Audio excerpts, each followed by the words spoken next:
Hello friends, welcome to Pattu'sGalattaKitchen. இன்னைக்கு நம்ம கிச்சன்ல உமன்ஸ் டே ஸ்பெஷலா புல்மேப் barbiedollcake எப்படி பண்றதுன்னு பார்க்கலாம்.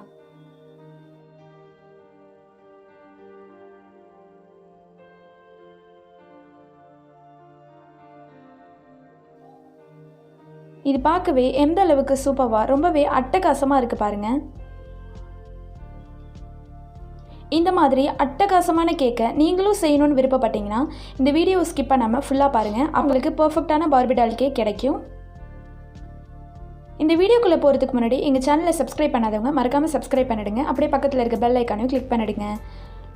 வாங்க இப்போ நம்ம இந்த ட்ரெண்டிங்கில் போயிட்டுருக்க புல்மேப் பார்பிடால் கேக் எப்படி பண்ணுறதுன்னு பார்க்கலாம். ஒரு மிக்சிங் பவுலில் இந்த மாதிரி ஒரு ஃபில்டர் வச்சுக்கோங்க.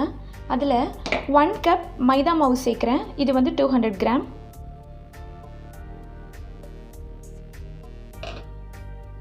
கூடவே 1 teaspoon baking powder, 1/2 teaspoon baking soda, கொஞ்சமாக பிஞ்ச் ஆஃப் சால்ட், கூடவே 2 டேபிள் ஸ்பூன் கொக்கோ பவுடர் சேர்க்குறேன். எல்லாத்தையும் சேர்த்துட்டு நல்லா ஃபில்டர் பண்ணிக்கோங்க. எடுத்துகிட்டு இந்த மாதிரி நல்லா மிக்ஸ் பண்ணிக்கோங்க. ஓகே, இப்போ மிக்ஸ் பண்ணியாச்சு. இதை எடுத்து ஓரமாக வச்சுருங்க. இப்போ நம்ம பட்டர் மில்க் ரெடி பண்ணிடலாம். அதுக்கு ஒரு பவுலில் 1/2 கப் மில்க் சேர்க்குறேன். கூடவே 1 டேபிள் ஸ்பூன் வினிகர் சேர்த்துட்டு இதை நல்லா மிக்ஸ் பண்ணி விட்டுருங்க.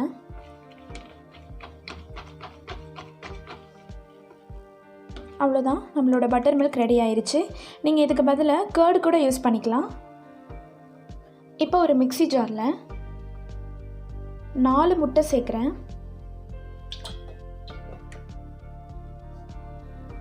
இப்போ இதை நல்லா பீட் பண்ணி எடுத்துக்கோங்க. உங்கள்கிட்ட எலக்ட்ரிக் பீட்டர் இருந்துச்சுன்னா அதை வச்சு கூட நீங்கள் பீட் பண்ணிக்கலாம். அப்படி இல்லைன்னா இந்த மாதிரி மிக்ஸி ஜாரில் சேர்த்துட்டு இதை நல்லா பீட் பண்ணி எடுத்துக்கோங்க. இந்த மாதிரி நல்லா பீட் பண்ணி எடுத்துகிட்டு அதில் 1 டேபிள் ஸ்பூன் வெனிலா எசன்ஸ் சேர்த்துக்கோங்க. கூடவே 125 கிராம் பவுடர் சுகர் எடுத்திருக்கேன். அதை கொஞ்சம் கொஞ்சமாக ஆட் பண்ணி நல்லா அரைச்சி எடுத்துக்கோங்க. இப்போ எல்லா சுகரையும் நல்லா அரைச்சி எடுத்தாச்சு. இப்போ இதில் நம்ம மிக்ஸ் பண்ணி வச்ச பட்டர் மில்க் அதையும் சேர்த்துக்கோங்க. சேர்த்துட்டு இப்போ இதையும் நல்லா அரைச்சி எடுத்துக்கோங்க. இந்த மாதிரி நல்லா அரைச்சி எடுத்ததும் அதில் 1/2 கப் எண்ணெய் சேர்க்குறேன். கொஞ்சம் கொஞ்சமாக எண்ணெயை சேர்த்து நல்லா அரைச்சி எடுத்துக்கோங்க. நீங்கள் வாசனை இல்லாத எந்த எண்ணெய் வேணாலும் சேர்த்துக்கலாம். எண்ணெய்க்கு பதிலாக பட்டர் கூட ஆட் பண்ணிக்கலாம். இந்த மாதிரி எல்லாத்தையும் நல்லா அரைச்சி எடுத்ததுக்கப்புறமா இதில் ஃபுட் கலர் சேர்க்குறேன். சேர்த்துட்டு இதை நல்லா மிக்ஸ் பண்ணி விட்டுருங்க. இந்த மாதிரி நல்லா மிக்ஸ் பண்ணிக்கோங்க. இப்போ நம்ம ரெடி பண்ணி வச்ச மிக்ஸை நம்ம ஆல்ரெடி மிக்ஸ் பண்ணி வச்ச அந்த பவுடர் கூட சேர்த்துட்டு கொஞ்சம் கொஞ்சமாக சேர்த்து அதை அப்படியே மிக்ஸ் பண்ணி விட்டுட்டே இருங்க. இந்த மாதிரி நல்லா மிக்ஸ் பண்ணிடுங்க. இப்போ இந்த மாதிரி ஒரு மோல்டு எடுத்துக்கோங்க. மோல்டு அப்படி இல்லைன்னா உங்கள்கிட்ட என்ன இருக்கோ அதை எடுத்துக்கிட்டு அதில் நீங்கள் பட்டர் ஷீட் போட்டுக்கலாம். அப்படி இல்லைன்னா கீழே வந்து நெய்யோ பட்டரோ அப்படி இல்லைன்னா எண்ணெயோ கொஞ்சம் தடவிட்டு அது மேலே மைதா மாவை ஃபுல்லாக ஸ்ப்ரெட் பண்ணி விட்டுருங்க. இந்த மாதிரி தூவிட்டு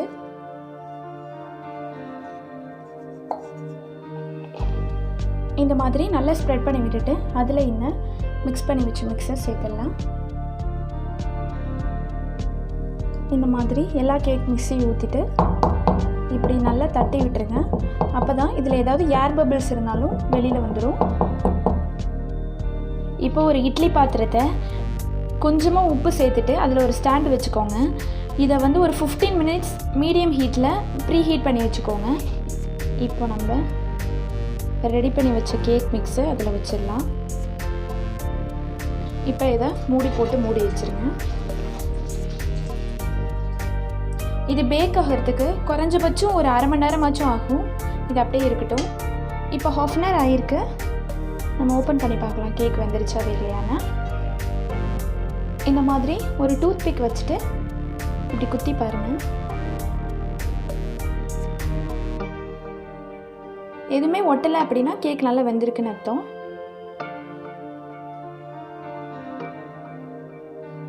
பாருங்கள், இதில் எதுவுமே ஒட்டவே இல்லை. கேக் நல்லா வெந்து வந்திருக்கு. இப்போ ஸ்டவ் ஆஃப் பண்ணிட்டு இதை எடுத்து வெளியில் வச்சுட்டு இதை நல்லா ஆற விட்டுருங்க. இப்போ நம்ம கேக் மேலே அப்ளை பண்ணுறதுக்கு விப்பிங் க்ரீம் ரெடி பண்ணிட்டு வந்துடலாம். அதுக்கு 100 ml மில்க் எடுத்திருக்கேன். இந்த பாலை நல்லா காய்ச்சி ஆற வச்சு ஃப்ரிட்ஜுக்குள்ளே எடுத்து வச்சு நல்லா சில் மில்காக எடுத்திருக்கேன். அதில் நான் இப்போது 50 கிராம் விப்பிங் க்ரீம் பவுடர் சேர்க்க போகிறேன். இதில் சுகர்லாம் சேர்த்துருக்கனால நமக்கு சுகர் எதுவுமே ஆட் பண்ண தேவையில்லை. இப்போ இது ரெண்டையும் சேர்த்து நல்லா மிக்ஸ் பண்ணிக்கோங்க.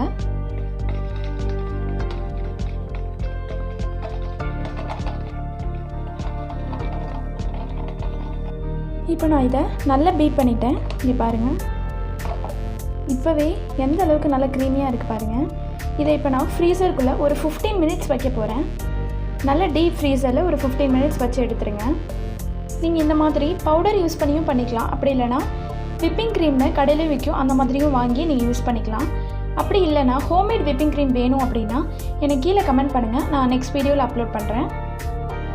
இப்போ நம்ம கேக்கை இந்த மோல்ட்லேருந்து ரிமூவ் பண்ணிடலாம். ஒரு கத்தி வச்சு இந்த மாதிரி ஓரங்கள்லாம் எடுத்து விட்டுக்கோங்க.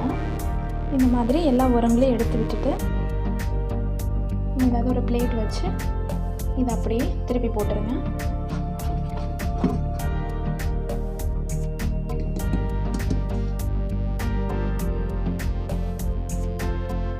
வாவ், நம்மளோட கேக் எந்த அளவுக்கு சூப்பராக ரெடி ஆகிருக்கு பாருங்கள். இங்கே பாருங்கள், இந்த கேக் எந்த அளவுக்கு நல்லா ஸ்பாஞ்சியாக இருக்குன்னு.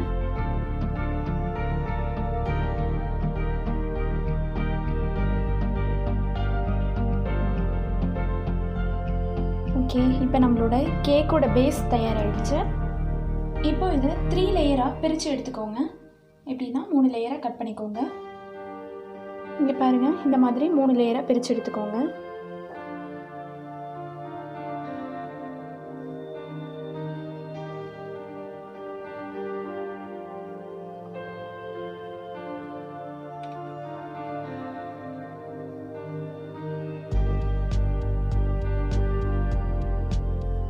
இந்த மாதிரி பிரிச்சாச்சு. இப்போ நான் ஃப்ரீசருக்குள்ளேருந்து விப்பிங் க்ரீம் எடுத்து வெளியில் வச்சுருக்கேன். இங்கே பாருங்கள், எந்த அளவுக்கு நல்லா கெட்டியாக வந்திருக்குன்னு. இப்போ இது இன்னும் நல்லா மிக்ஸ் பண்ணிகிட்டே இருங்க. இப்போ பாருங்கள், நம்மளோட விப்பிங் க்ரீம் ரெடி ஆகிருச்சு. நல்ல ஒரு க்ரீமி கன்சிஸ்டன்சியாக வந்திருக்கு பாருங்கள். இப்போ இது கேக்கில் அப்ளை பண்ணிடலாம். இப்போ நம்மளோட ஃபர்ஸ்ட் லேயர் மேலே சுகர் சிரப் வச்சிடலாம்.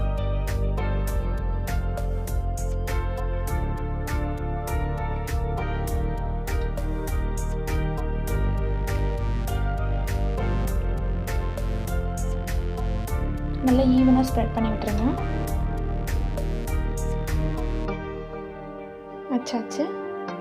இப்போ அது மேலே கொஞ்சமாக விப்பிங் க்ரீம் எடுத்துகிட்டு அதை ஃபுல்லாக நல்லா ஸ்ப்ரெட் பண்ணி விட்டுருங்க. ஸ்ப்ரெட் பண்ணியாச்சு. இப்போது அது மேலே அடுத்த லேயர் வச்சுருங்க.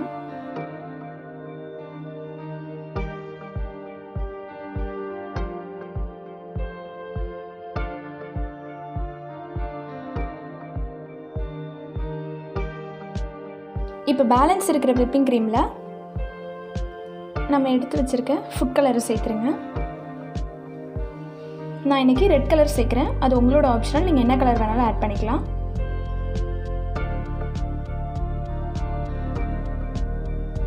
சேர்த்துட்டு இதை நல்லா மிக்ஸ் பண்ணி விட்டுருங்க.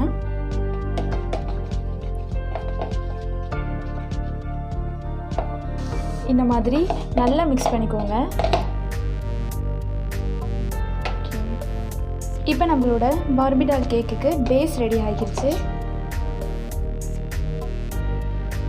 அது மேலே நம்ம ரெடி பண்ணி வச்ச க்ரீம் எடுத்து அப்ளை பண்ணிக்கோங்க. இந்த மாதிரி நல்லா ஈவனாக ஃபுல்லாக ஸ்ப்ரெட் பண்ணி விட்டுருங்க.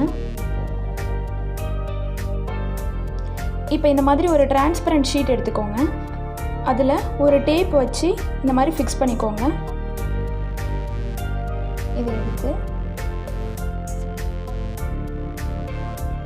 இதில் இப்படி இன்சர்ட் பண்ணி பண்ணிக்கோங்க. நம்ம மிக்ஸ் பண்ணி வச்ச விப்பிங் க்ரீமில் கொஞ்சமாக கூலிங் மில்க் ஆட் பண்ணி அதில் ஊற்றிடுங்க. இப்போ இந்த மாதிரி ஒரு பார்பி டால் எடுத்துகிட்டு உள்ளே இன்சர்ட் பண்ணிடுங்க. இப்போ நம்மளோட கேக் கிளிட்டரை இதில் ஆட் பண்ணிக்கலாம். இது வந்து நீங்கள் கேக் அக்சசரி ஷாப்லலாம் இது கிடைக்கும். இது வந்து ஆப்ஷனல் தான், வேணும்னா நீங்கள் ஆட் பண்ணிக்கோங்க, வேணான்னா விட்டுருங்க. இப்போ இதில் ஆட் பண்ணிடுங்க. அவ்வளோதான். இப்போ நம்ம இதை பொறுமையாக ரிமூவ் அவ்வளோதான். இப்போ எல்லா கிளிட்டர்ஸும் ஆட் பண்ணியாச்சு. இப்போ நம்ம இதை பொறுமையாக ரிமூவ் பண்ணுங்கள். ரொம்ப வேகமாக எடுத்துடாதீங்க, பொறுமையாக.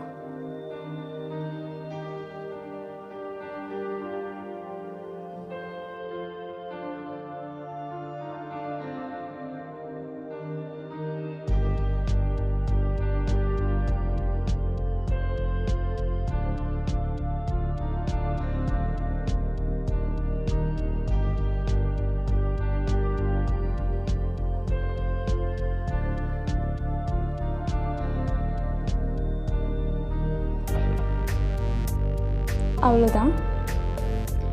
நம்மளோட பார்பி டால் கேக் ரொம்பவே அட்டகாசமாக ரெடி ஆகிருச்சு. ரீசெண்ட் டைமில் ரொம்பவே ட்ரெண்டான புல்மியப் பார்பி டால் கேக் ரொம்பவே அட்டகாசமாக ரெடி ஆகிருச்சு. இங்கே பாருங்கள் எந்த அளவுக்கு சூப்பராக ரெடி ஆகிருக்கு. இன்றைக்கி நான் இந்த கேக்கை உமன்ஸ் டே ஸ்பெஷலாக ரெடி பண்ணியிருக்கேன். இதை நீங்கள் ரொம்பவே ஸ்பெஷலான டே, அதாவது உங்கள் குழந்தைங்களோட பர்த்டே அந்த மாதிரி ரொம்பவே ஸ்பெஷலான டே இந்த மாதிரி செஞ்சு அசத்துங்க. உங்கள் வீட்டில் இருக்க எல்லாருக்குமே ரொம்பவே பிடிக்கும். இங்கே பாருங்கள், பார்க்கவே ரொம்பவே அசத்தலாக அட்டகாசமாக இருக்குது பாருங்கள். இது கண்டிப்பாக எல்லாருக்குமே ரொம்ப பிடிக்கும்னு நான் நம்புகிறேன். இந்த வீடியோ உங்களுக்கு பிடிச்சிருந்துச்சுன்னா லைக் பண்ணுங்கள், ஷேர் பண்ணுங்கள், கமெண்ட் பண்ணுங்கள். மறக்காமல் எங்கள் சேனலை சப்ஸ்கிரைப் பண்ணிவிடுங்க. அப்படியே பக்கத்தில் இருக்க பெல் ஐக்கானையும் கிளிக் பண்ணிவிடுங்க. நாளைக்கு ஒரு புதிய வீடியோவோட மீண்டும் சந்திக்கலாம். Bye bye.